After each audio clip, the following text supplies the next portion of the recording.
Senado aprova projeto que acaba com a saidinha de presos. O texto agora vai à Câmara e, se passar, depende ainda de sanção presidencial. Rodrigo Pacheco exige retratação de Lula por falas sobre Israel ao comparar guerra com o Holocausto. Jair Bolsonaro diz que se tornou inelegível mesmo sem cometer nenhum tipo de crime. E estreia hoje, daqui a pouco, aqui na Rede Brasil de televisão, Na Casa do Padre, com o padre Alessandro Campos. O Brasil News da Rede Brasil de televisão está começando.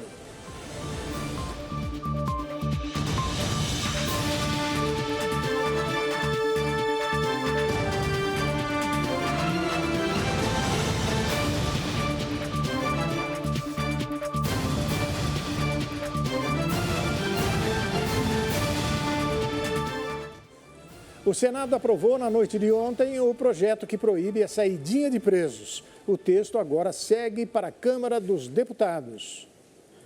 O Senado aprovou nesta terça-feira o projeto que acaba com a saída temporária dos presos, conhecida como saidinha, em feriados e datas comemorativas como Dia das Mães e Natal. Foram 62 votos a favor, 2 contrários e uma abstenção. O governo liberou a bancada para votar como quisesse.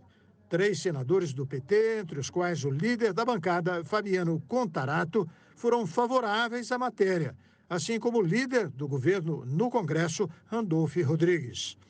A proposta só permite a saída se o detento for estudar, fazer um curso supletivo, por exemplo. O projeto é resultado de uma pressão dos parlamentares de oposição que argumentam que detentos aproveitam a saidinha para fugir da cadeia e praticar outros crimes. O relator Flávio Bolsonaro diz que o parlamento está preparado caso o presidente Lula vete a lei. Se o Lula vetar esse projeto, ele vai estar mais uma vez indo contra a vontade maciça, majoritária do Congresso Nacional. Eu acredito que esse veto será derrubado, inclusive com uma certa celeridade. Certamente nós da oposição não vamos concordar que seja votado nada, projeto PLNs, que mexem com recursos, que mobilizam os recursos da União, nada seja aprovado enquanto não for apreciado esse veto. Agora vai ser mais uma vez uma marca de que muitas pessoas acusam Lula de ser um defensor de bandidos. O texto ainda precisará passar por uma nova votação na Câmara. Só depois de aprovado pelos deputados é que o projeto pode virar lei. E para o nosso comentarista Ney Gonçalves Dias, a votação avassaladora no Senado sobre o fim da saidinha de presos conseguiu algo inusitado: unir esquerda e direita. Já havia na Câmara obtido também uma votação avassaladora. O Senado repetiu agora a Câmara. O projeto relatado pelo senador Flávio Bolsonaro uniu a esquerda e o bolsonarismo. O senador Comparato, ex-delegado, fez um discurso emocional, pedindo inclusive desculpas ao PT por ter que votar a favor da eliminação das saidinhas. Apresentou uma série de relatos de natureza emocional. Aqui no Brasil, como em várias partes do mundo que tem a saída temporária de presos, sempre é motivo de um lado técnico. Sai porque tem uma justificativa técnica. Para de sair porque tem uma justificativa emocional. Nos Estados Unidos do século passado, quando George Bush, o pai, foi candidato à presidência dos Estados Unidos, num estado democrata, de um governador democrata, um detento teve saída temporária. Ele cometeu vários crimes, inclusive estupro, agressão armada, etc. Foi recapturado e hoje está cumprindo pena de prisão perpétua. O tempo passou, mas George Bush usou este incidente durante toda a campanha e foi eleito presidente dos Estados Unidos. Quem é a favor das saidinhas tem razões técnicas e é usada em várias partes do mundo. Quem é contra a saidinha tem maioria de razões emocionais. No Brasil, a coisa entornou por causa das últimas saidinhas, onde 5% não retornou e dá o trabalho danado para recapturar. E aí tem a fuga no Rio Grande do Norte. O Senado votou, a Câmara vai votar de novo e aguarda-se agora se Lula vai vetar ou não o projeto do fim das saidinhas? Em sessão plenária no Senado Federal, o presidente do Congresso Nacional, Rodrigo Pacheco, que é presidente do Senado e considerado presidente do Congresso, ele pede a retratação do presidente Lula sobre a fala contra o Estado de Israel.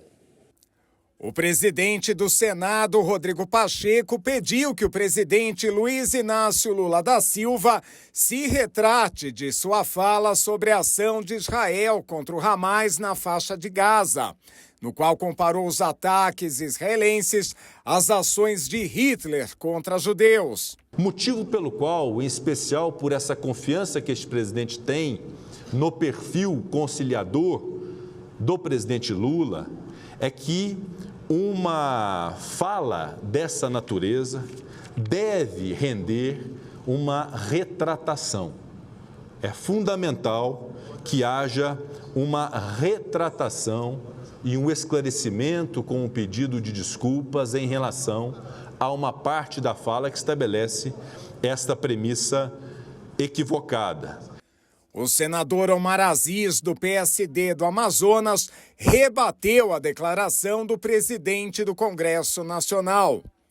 Me tipifica o que está acontecendo lá com a morte de 10 mil crianças e mulheres e até agora quantos terroristas, que são terroristas, sim, do Hamas, foram mortos ou presos pelo Estado de Israel, pelo governo sionista de Israel.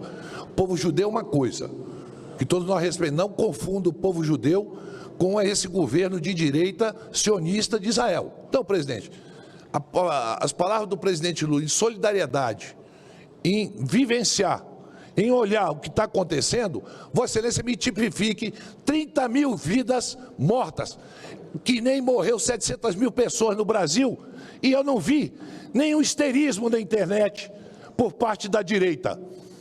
Já a deputada federal Carla Zambelli, do PL, que lidera o movimento para protocolar um pedido de impeachment de Lula, afirmou em entrevista coletiva que se sente envergonhada pelas declarações proferidas pelo mandatário. Esse pedido de impeachment vem num momento muito difícil da história do mundo, da história de Israel, da história cristã, e nós nos sentimos extremamente envergonhados de ver que o presidente dessa nação não respeita outra nação, não mantém neutralidade na guerra. Mas antes de qualquer coisa, a gente quer dizer que esse pedido não é um pedido ideológico. Esse pedido é um pedido de um crime de responsabilidade que aconteceu de fato e que nós temos a responsabilidade de responder à altura. Em outro trecho, o deputado Sargento Faur disse que o presidente sujou o nome dos brasileiros. Israel, como nação, exerceu o seu direito de defesa, o seu direito de contra-ataque. E isto não foi aceito pelo atual presidente da República. Ele não entende o direito internacional de uma nação. Ele prefere condenar e sujar o nome do povo brasileiro, defendendo terroristas. O Hamas é terrorista e quem defende terrorista é tão bandido quanto eles. O chefe da diplomacia dos Estados Unidos, Antony Blinken, foi recebido nesta quarta-feira pelo presidente Lula em Brasília. O presidente Lula recebeu em Brasília nesta quarta-feira o secretário de Estado norte-americano Antony Blinken, em meio a uma crise diplomática com Israel. O encontro no Palácio do Planalto durou menos de 45 minutos e terminou sem declarações à imprensa. No início da reunião, Lula e Blinken conversaram rapidamente sobre as eleições presidenciais nos Estados Unidos, que vão acontecer em novembro. A expectativa era de alguma tensão depois das declarações de Lula, que comparou as ações do exército de Israel ao extermínio dos judeus pelos nazistas, o que gerou uma reação muito forte do governo. Lula foi declarado persona não grata em Israel. E a conta oficial do governo no antigo Twitter chegou a acusar o brasileiro de negar o Holocausto, o que não aconteceu nas declarações do último domingo. Depois do encontro com Lula em Brasília, Antony Blinken viaja para o Rio de Janeiro para participar da reunião de ministros das Relações Exteriores do G20. O influenciador digital Renato Cariani, segundo a Polícia Federal, usou dados de crianças para comprar hormônio do crescimento. Um relatório da Polícia Federal sobre a Operação Heinsberg, que colocou o influenciador fitness Renato Cariani na mira da justiça pelo suposto envolvimento com o tráfico de drogas, revelou outro esquema que teria sido praticado em 2017, que consistia no uso de nomes de crianças para a compra de hormônios de crescimento.